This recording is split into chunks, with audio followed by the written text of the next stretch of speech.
Good morning, friends. Mark Holmes here, and as always, I want to thank you all for watching, commenting, subscribing, and being part of the Joe Blue Sports Report. Without you guys, as well as you ladies, you know that this literally does not work.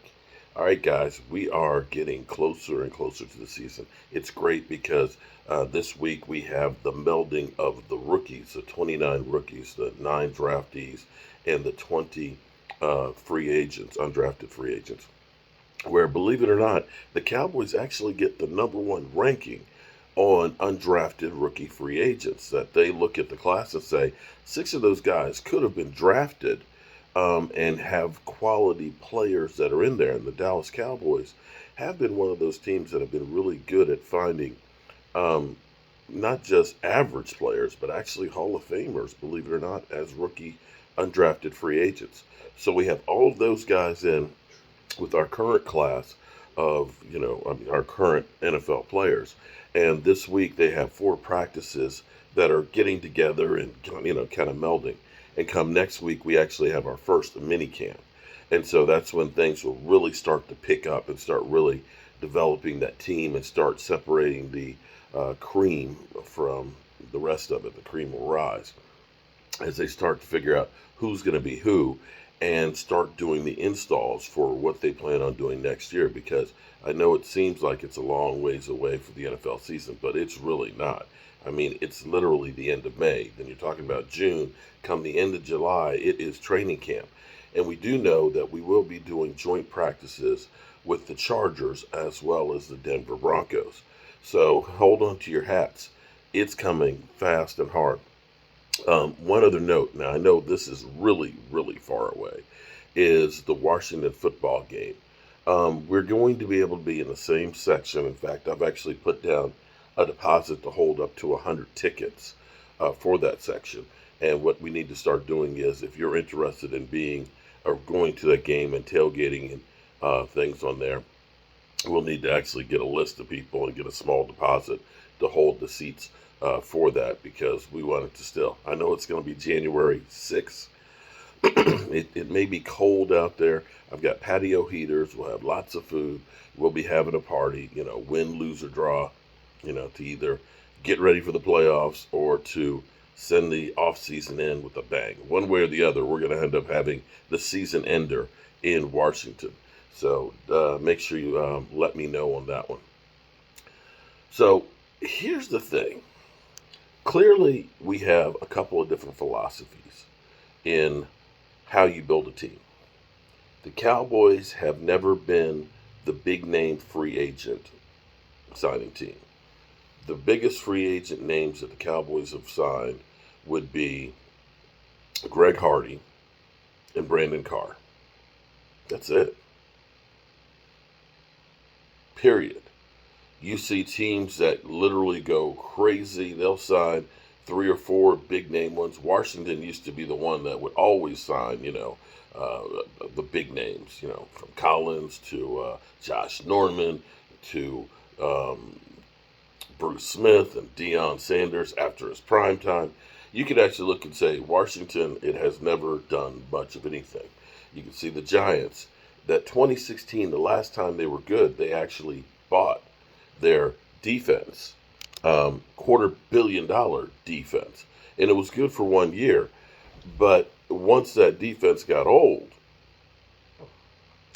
they got stuck with holding the bag of money on it. And they have yet to recover. In fact, the Giants have had one of the worst records since 2016. Go figure. So you look at that from the standpoint and saying, that doesn't really work real well. But then you see 2 teams that have had great success with it. That being Tampa Bay going out and getting themselves a quarterback, as well as Gronk and, Ndamukong Suh and a lot of other players on a good team, and ended up winning the Super Bowl. You saw the Rams going out and getting Matthew Stafford, actually trading for him, and bringing in tons and tons of free agents, from Von Miller to Odell Beckham Jr. But again, they were a good team to begin with. They ended up using those players to take them over the top. And that, I think, is the difference for how you use free agency. The Cowboys, fortunately, have been good at drafting and finding undrafted rookie free agents and getting players up to speed and being able to play and being competitive. Their problem is they've always been a good team, and even the bad years, they're still not like rock bottom, except when we lost Dak. You can look at that and say the Cowboys are kind of where Tampa Bay and the Rams were, where you look at them and say, really good. They just need a couple extra pieces to get them over the top. Now, the Cowboys just aren't going to do that.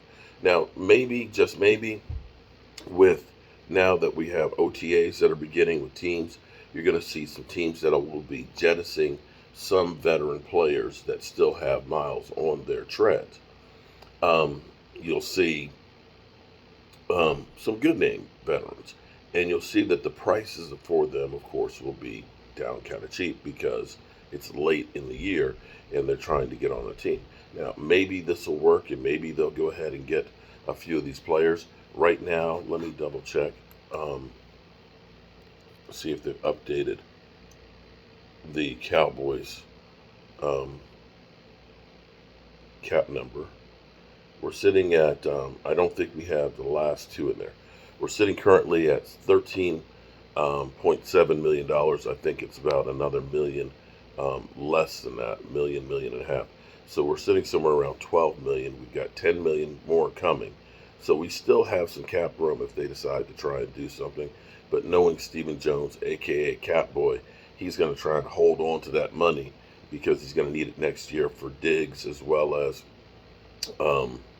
for CD Lamb. Those guys now, wide receivers and cornerbacks, are cornerbacks now 21 million, and wide receivers are up there now peaking out around 29, 30.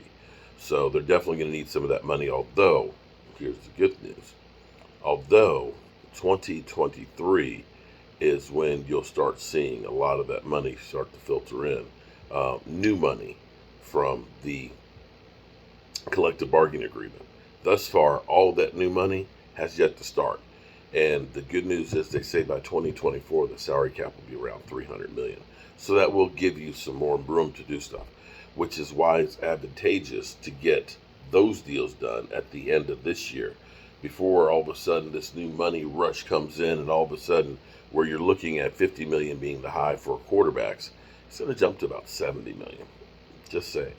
So that's where we are. The Cowboys will be back on the field today with the whole team working out and getting ready for next week's OTAs. Now, the last thing I want to go in here as we go through this, seeing the Eagles. I know Eagle fans keep saying, well, you keep mentioning the Eagles. Yeah, well, you got to know your competition. You know, we play those guys twice a year, and right now they are building a juggernaut. The question is, are the Eagles going to be the Tampa Bay Rams, where they've got enough guys to step up and become that great team? Or will they be the dream team from about 10 years ago, where they ended up getting all of these players? And famously, Vince Young said, we're the dream team. And it ended up turning into a nightmare. I don't know. I still look at the problem as safety and the quarterback, regardless of what Skip Bayless says. Okay, so the good news for me is I get back home this afternoon. We got an inspection on the house, and we got some other things we have to take care of this morning. But I'm excited about being back at home, being in my workshop, being at my studio and things. And I appreciate each and every one of you guys, as well as you ladies, who come in and support the channel. We are with the GoFundMe for Stewart. We are at, let me see, $4,000. We just hit $4,000. What? DMV. Oh, you do something at 5. Well, we'll see if he'll do that or not. But, tomorrow night, Wing Challenge, DMV and me, we are going to be doing We're going to be doing hot wings with hot sauce. We're going to be burning our intestines to try and raise some more money for Stuart. We're trying to get his house together and things. And um, Burn for a good cause. it will be a burn for a good cause. That's what they should call it. Burn for a good cause. Yeah, burn for a good cause. Um, I might have some. I'll talk about that stuff later on. Um, but the Eagles. I'm sorry. The Eagles, of course. I've issued a challenge to Philly 500, and he says I'm not risking enough. I think this is risk. Well, he's risking more than you. He's an Eagle fan. Yeah, but if he has to, Okay, but you know what? Eagle fans will know that he lost the bet, though. Okay. how do you know? They tore up Okay, that Eagle- city. They tore up that city after they won the Super Bowl. They're Okay. ruthless. I am okay. Here's my bet with Philly 500. I say, okay, Philly. Um, we both go to the Eagles game in Philadelphia. Okay, now granted, he does have to come across the country And he's scared to go fly, there. too. Okay, and he's scared to fly. Okay, all right, I get that, but we both go to the game. Now understand, this face is recognizable. A lot of you Eagle fans know me. Y'all will put the word out. Mark Holmes and Joe Boo are coming to the lake. That's not to say that all you Eagle fans are crazy, but there's just enough of you that are, that could definitely end up doing some real crazy shit. Because listen, you guys know you're crazy. So me just showing up there is risking my life. Now the thought is, or the bet would be, Cowboys win. Philly 500 has to wear a Dak Prescott jersey out the stadium. Eagles win. Well, then I have to wear a Jalen Hurts jersey out. I think it's a great bet. I honestly do, because, again, they know I'm a Cowboys fan. They know what I look like. Regardless of the bet, I'm still risking my life. And even with Philly 500 wearing a Cowboys jersey, they know I done an Eagle wrong, right? They know that I'm making him do the walk of shame, in which case they may want retribution. So I'm still risking a lot. I think it's just Philly 500 is trying to find a way to weasel his ass out of it. So he doesn't get fed to the wolves when they lose. That's what it is.